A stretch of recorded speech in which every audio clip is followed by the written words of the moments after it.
नमस्कार सर, मेरा नाम राजू है। आज मैं फाइनेंशियल फ्रीडम पाने के 5 रूल के बारे में बताऊंगा। ज़िंदगी में सुख और समृद्धि चाहिए तो 5 रूल वो कौन कौन सा होना चाहिए। पहला है क्रिएट वैल्यू, अपना वैल्यू क्रिएट करना है और ये काफ़ी आसान हो सकता है अगर इस पर सोचेंगे थोड़ा सा। जो भी काम कर रहे हैं फोकस्ड वे में करना है, जो भी काम कर रहे हैं एकाग्र होकर करना है।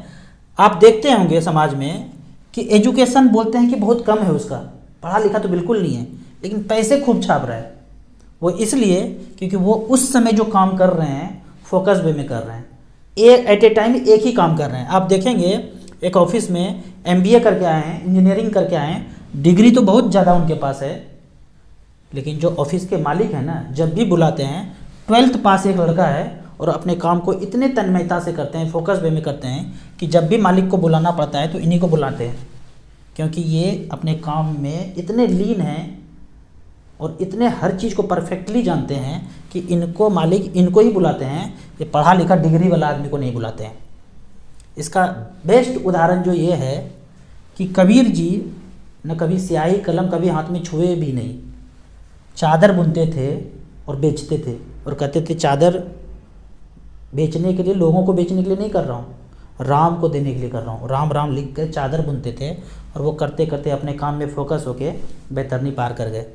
ठीक उसी तरह समाज में देखेंगे आप, कोई पान बेचने वाला है, करोड़पति है, जूता सिलने वाला है, शहर का सारा जूता उसी से सिलवाना चाहते हैं। सिलाई करने वाले हैं, एक महीना का वेटिंग पीरियड है, आपको वहाँ सिलाई करने के लिए देना है तो 1 महीना के बाद कपड़े मिलेगा, क्योंकि वो अपने काम में इतने फोकस हैं, परफेक्ट काम करते हैं। दूसरा फैक्टर है नॉलेज का। आपको अगर किसी काम में मन तो लगता है लेकिन इम्प्रूवमेंट करना है तो वो नॉलेज, आज के डेट में इंटरनेट है, इन्फॉर्मेशन इतना ज़्यादा है कि आप कोई भी इन्फॉर्मेशन यहाँ से अपने नॉलेज को बढ़ा सकते हैं। उदाहरण के तौर पे मेरे मोबाइल पे कोई भी चीज़ आ गया तो देख नहीं लेंगे उसको, हमें क्या देखना है हम वही देखते हैं, जो नॉलेज हमें चाहिए हम वही वीडियो प्ले करते हैं, वही देखते हैं। लेकिन लोगों को देखेंगे रील पे रील चलते जा रहा है, 2 घंटा 3 घंटा टाइम पास कर रहे हैं, तो फोकस उनका अगर डगमगाएगा। और आज के डेट में जो जनरेशन है 6 से 8 घंटा जवानी के दिनों में PUBG अगर खेलेंगे तो फिर ज़िंदगी में उनके साथ कुछ नहीं हो सकता है। एक बंदा जो मेरा वेबसाइट बना रहे हैं, रात में 1-1:30 बजे फ़ोन करते हैं और पूछते हैं, तो मैं उनको बताता हूं, और कभी कभी पूछ दिया था एक बार कि आप इतने रात को काम कर रहे हैं, आप PUBG नहीं खेलते हैं औरों की तरह? तो इनका कहना है कि ये लोग जो है ना चूजे हैं, अभी अंडे से बाहर नहीं निकले हैं, बड़े बड़े एज के लड़के सब ये खेल रहे हैं, समझ ही नहीं आ रहा है ज़िंदगी में उनको जाना कहाँ है। तो हमें एक चीज़ यहाँ पे बताइए, जो लोग अपना वैल्यू क्रिएट कर रहे हैं अपने नॉलेज को बढ़ा करके, उनका दुनिया कदम चूमेगा, या रात में टाइम पास करके PUBG खेल रहे हैं उनका ज़िंदगी सक्सेसफुल होगा। तीसरा फैक्टर है कि लोग बोलते हैं ना पैसा नहीं है मेरे पास, साधन भी नहीं है, हम क्या कर सकते हैं? ना पैसा है ना साधन है, लेकिन आपके पास जो आइडिया है ना आपके खोपड़ी में, वो सिर्फ आपका है और आप उसको एग्जीक्यूट कर सकते हैं। तो ये बहाना बनाना ना कि पैसा नहीं है साधन नहीं है, कोई मायने नहीं रखता है। जो बड़ा आदमी हुआ है ना, उसके बाद पैसा भी नहीं था साधन भी नहीं था, एक आइडिया था, एक जुनून था, जिसके दम पे वो सक्सेसफुल बन गए।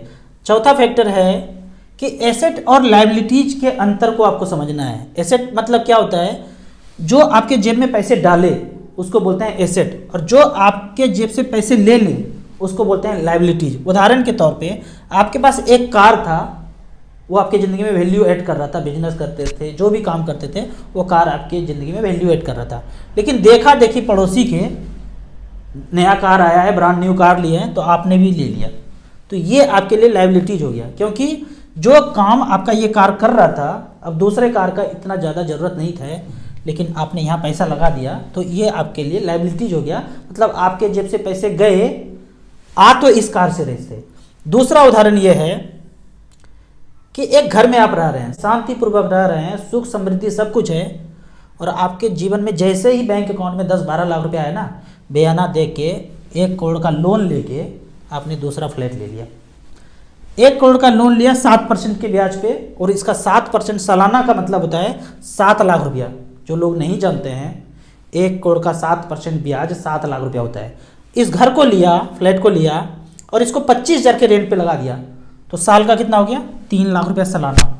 दे रहे हैं 7 लाख रुपया सालाना ब्याज और ले रहे हैं 3 लाख रुपया सालाना, तो ये हो गया लायबिलिटीज, बहुत बड़ा लायबिलिटीज।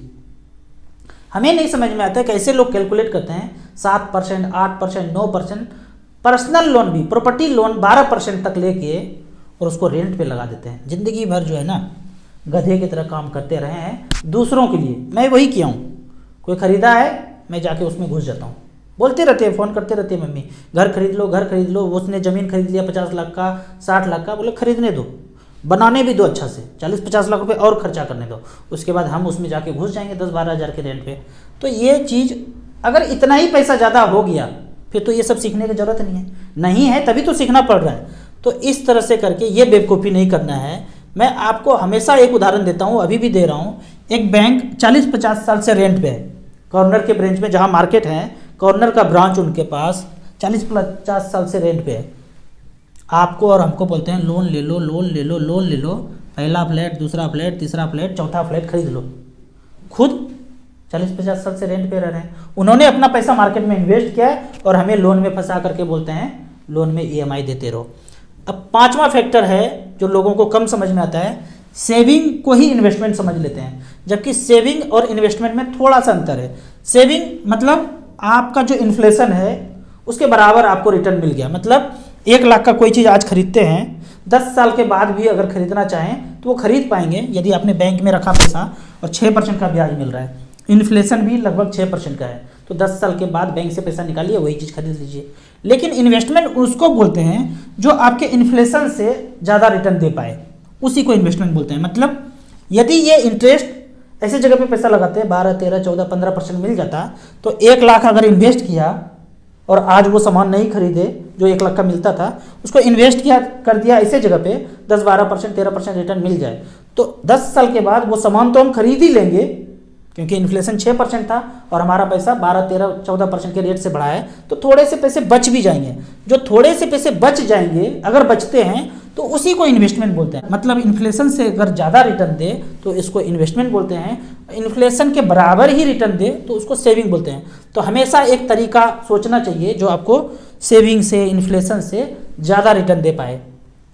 25-30 साल का एक रिकॉर्ड है भारत देश में, बाहर के देश में तो इससे भी पुराना है। इक्विटी म्यूचुअल फंड SIP एक ऐसा तरीका है जो आपको सेविंग से, इन्फ्लेशन से थोड़ा सा ज़्यादा अच्छा रिटर्न दे सकता है। उदाहरण के तौर पे यहाँ पे मैं एक फंड लेता हूँ, Nippon India growth fund, mid cap category में 1995 से लेके 2023 तक मात्र 1,000 रुपये पर मंथ किसी ने यहाँ पे इन्वेस्ट किया।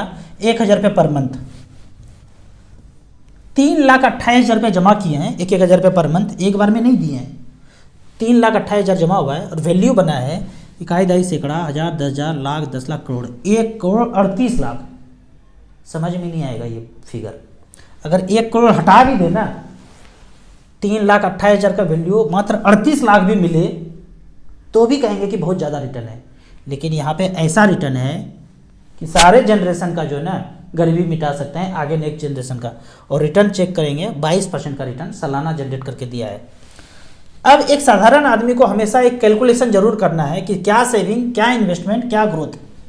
SIP के सेक्शन में गए और मान के चलता हूँ कि 10,000 रुपये पर मंथ आप अपने जीवन में, जब एक्यूमुलेशन फेज है, जब जवानी का फेज है, 25 साल तक आप मान लेते हैं काम करते हैं, तो बाद में एक्यूमुलेशन फेज के बाद डिस्ट्रीब्यूशन फेज आएगा। मतलब अब बूढ़े हो गए तो पैसा चाहिए, तो पहला फेज जो एक्यूमुलेशन फेज है 10,000 रुपये पर मंथ किया, 25 साल तक किया, और यहाँ पे सेविंग एलिमेंट जैसा 7% का रिटर्न मिले और ऐसे जगह पे हम इन्वेस्ट करें तो 30 लाख का वैल्यू 81-82 लाख रुपया हो जाता है। लेकिन यही पैसा अगर हम इन्वेस्टमेंट के तौर पे ग्रोथ वाले ऑप्शन में डालें और 12% का रिटर्न मिले तो 81 लाख ना होके 1 करोड़ 89 लाख रुपीज़ यहाँ पे हो सकता है। और यदि गलती से वो म्यूचुअल फंड SIP रिटर्न 15% का रिटर्न दे दे मात्र 10,000 रुपये पर मंथ, तो 3 करोड़ 28 लाख रुपया हो सकता है 10,000 रुपये पर मंथ की दर से। 5,000 से कितना होगा, 2,000 से कितना होगा, हम 50,000 रुपये पर मंथ कर सकते हैं, उससे कितना होगा वो कैलकुलेट करना है। 6% से कितना, 7% से कितना, 12% से कितना, ये कैलकुलेशन अगर खोपड़ी में बैठ गया ना तो फाइनेंशियल फ्रीडम पाने से कोई नहीं रोक सकता है। तब आपको पता चल जाएगा कि हमको कहाँ जाना चाहिए, वहाँ जाना चाहिए, वहाँ जाना चाहिए। और जो ये बोलते हैं ना रिस्क है, मार्केट में रिस्क है, रिस्क आपको कैलकुलेट करना है 10 साल, 15 साल, 20 साल के लिए। कल मार्केट अगर 20% डाउन हो जाए तो आपकी ज़िंदगी पे कोई फ़र्क नहीं पड़ने वाला है। आप तो पैसा 15 साल 20 साल के बाद चाहिए। मैं अगर ये सोचा होता कि मार्केट में पैसा डाला 2007-8 में और उसके बाद गिर गया 20-30%, उसके बाद पैसा नहीं डालता तो आज जहाँ पे हूँ वहाँ नहीं होता।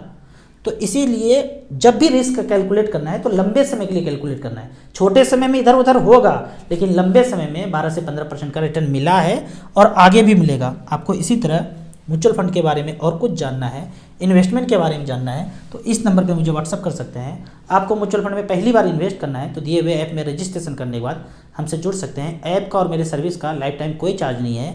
आप चाहें तो मिनिमम 100 रुपया से शुरू कर सकते हैं। जब धीरे धीरे समझ में आए फिर यहाँ पे आप ज़्यादा पैसा इन्वेस्ट कीजिए। वीडियो अच्छा लगे तो व्हाट्सएप यूनिवर्सिटी में दोस्तों के बीच इसे जरूर शेयर करें। यूट्यूब पे देख रहे हैं तो लाइक एंड शेयर जरूर करें। Thank you so much.